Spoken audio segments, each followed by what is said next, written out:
we are discussing time of flight. What is the meaning of time of flight? We will be finding time of flight for various examples of a particle thrown under the gravity following different path. So the first question that arises in our front is, what is time of flight? How it can be defined? So to answer about that fact called time of flight, we can consider a very simple example. Say a particle is thrown from ground at an angle theta with the horizontal. Is gravity always acts perpendicular to the surface of earth, or we can say vertically downward? So under this gravitational acceleration, particle will follow a parabolic path, maybe of this shape. Now for the said situation, we can say that object which has been thrown from ground, it remains in air along its path up to the time when it again hits the ground. So time of flight basically means time taken by the projectile till it is flying in air or in space. So what we have to do, we have to find the value of time of flight. Here it can be easily written that, now we choose a reference frame XY coordinate system because this motion happens in two-dimensional platform because it is thrown from the ground, and this particle which has been thrown, it remains in XY plane and in entire its journey. So we have chosen a reference frame is XY coordinate system in which X is along the ground from where this ball is thrown till it again returns on ground, and Y axis is taken along the vertical direction. We know that acceleration of the particle is towards negative Y direction. So if we want to mention its acceleration in vector form, then we will give it to be vector A equal to minus g j cap. If velocity of the projectile is taken, then it can also be represented in vector form as vector u equal to u cos theta I cap plus u sin theta j cap. Now we can get time spent by this projectile in air in two different ways, either by using first equation of kinematics or by using second equation of kinematics. So from here till getting time of flight for this condition, I will follow two different paths. Just consider in the first method, we are using time of flight is 2 times of the time taken to achieve maximum height by this projectile, means this th time is the time in which this particle reaches from here its maximum height position. As we know, acceleration is uniform, so time taken to achieve its maximum height will be equal to the time taken by the projectile to descend the same height. Means when it reaches at the ground again, it takes the same time in which it has achieved that maximum height. So time of flight can be taken as 2 times of time taken to reach at maximum height. Now in the second method, we will use time of flight as using time of flight as the time in which its y component of displacement becomes 0. So what will we give? We give that time of flight is the time in which delta y becomes 0. So method 2 involves using time of flight as the time in which projectile's y component of displacement again becomes 0, because at the time of throwing this projectile it was at ground, and after one time of flight it again hits the ground, so y component of its displacement becomes 0. So we will just find time in which y displacement becomes 0, and that will be our time of flight. Now we are finding the numerical values of time of flight.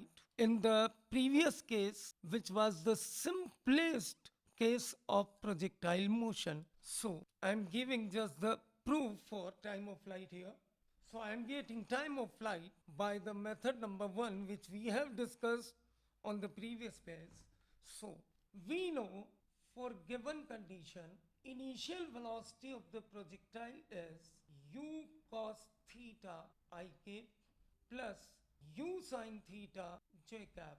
Acceleration, which we had written on the previous page, is to be minus g j cap, where g is the acceleration due to gravity. Now, the equation which we will follow, v equal to vector u plus vector a into time.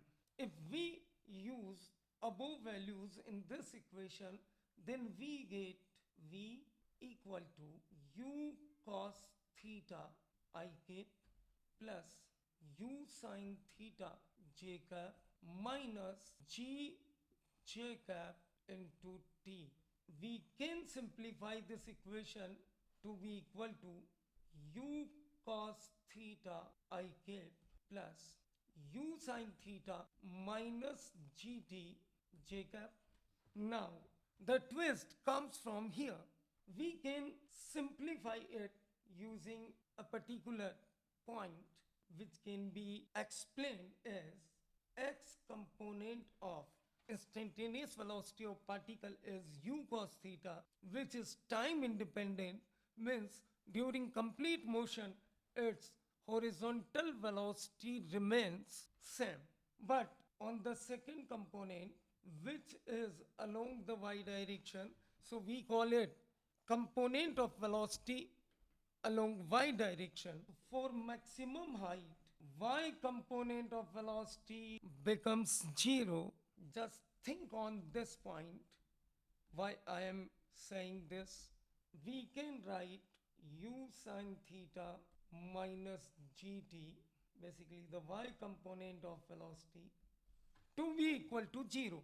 Here t can be taken as th, time taken to reach at the maximum height.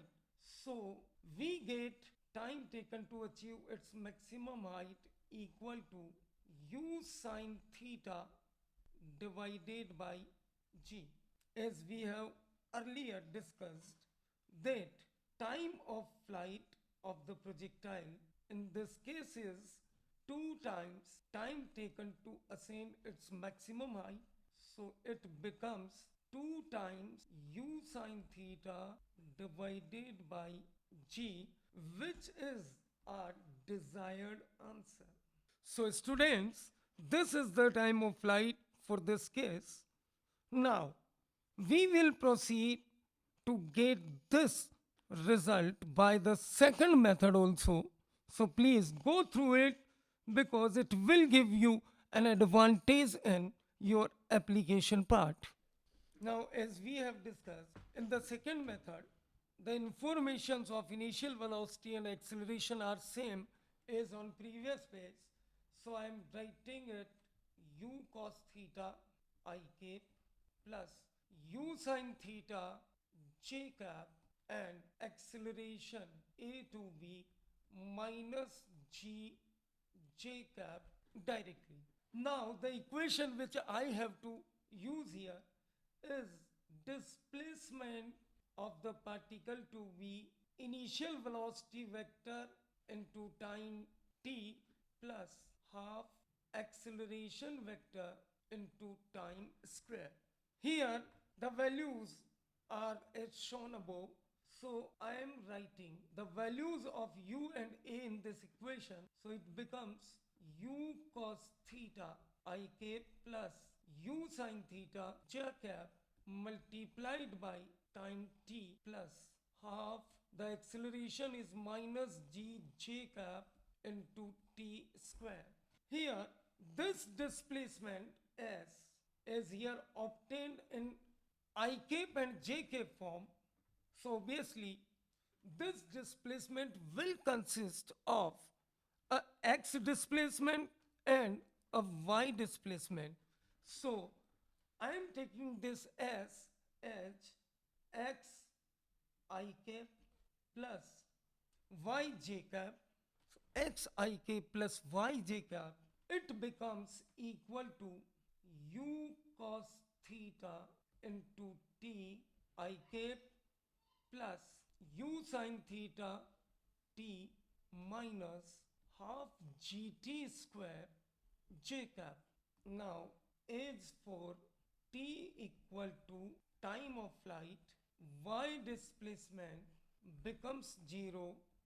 So u sin theta t minus half gt square is equal to 0.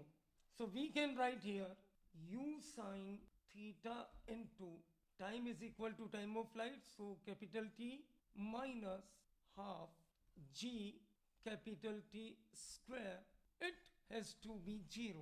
Solving this equation, we get time of flight t to be equal to 2u sin theta divided by g. So students, these are the two different processes by which we got the time of flight. But especially I am stating that time of flight of a projectile depends on some facts like from where this ball has been thrown and at what position its motion finally stops or restricted by any means. Say a ball is thrown from ground to ground, then we have find the time of flight to be 2u sin theta by g. But if this projectile was interrupted somewhere at the height h above the ground by means of capturing it while sitting on a branch of tree. So if you capture this ball, then ball does not reach at the ground, and in this condition time of flight will be just the time from where its motion starts and the time at which its motion ceases. So here time of flight will be some other value. So depending upon the conditions, time of flight for the same thrown projectile